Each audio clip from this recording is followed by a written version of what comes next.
If you're a fan of the one-to-one format, you should always be on the lookout for squares and circles. They make for a really nice looking feed.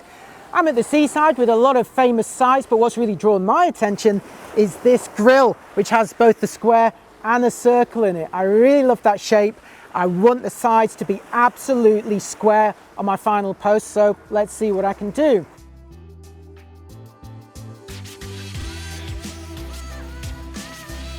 Now, in order to make it completely square, I need to make sure that the camera is directly in the middle of the frame, looking directly at it. So I've positioned myself left and right so that I'm in the center line here. And all I need to do now is make sure that the camera is at the right height for square sides. So the most obvious thing to do is raise the camera up until it's pointing directly at the subject. Here I'm directly in front of it, and I can kind of see that the sides look straight, but it's not a very comfortable shooting position, and I'm getting a lot of reflections from the sky. I can't really see the screen properly. I'll take it anyway, but I'm not holding out much hope.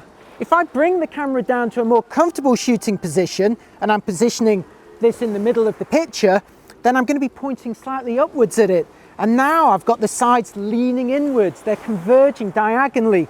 It's okay, but it's not the square shape that I was really after. Since I'm going to plan on cropping this picture into the square shape though, I can use this spare space above and below it in the frame to actually correct for my geometry.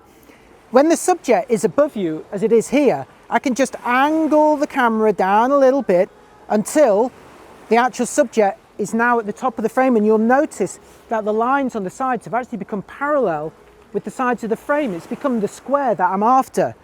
And yeah, there's loads of space underneath it now, but that's fine, so I'm just going to crop it out later.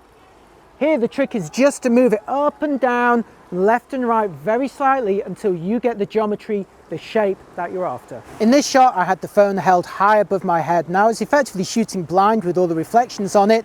I've kind of got the subject squarish, but it's slightly rotated.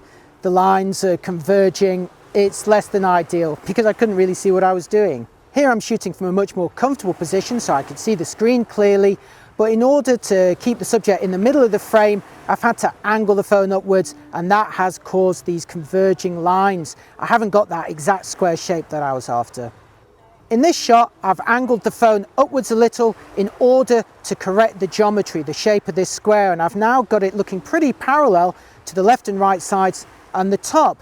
Now, of course, in doing so, I've positioned the subject at the top of the frame and I've got all this blank space at the bottom, but it doesn't matter because my intention was always to crop this into a square format. So we're going to lose this area at the bottom, and it will also give me a chance to really even out the sides and top so there is the same amount of space all around it. And that is the photo that I wanted to post.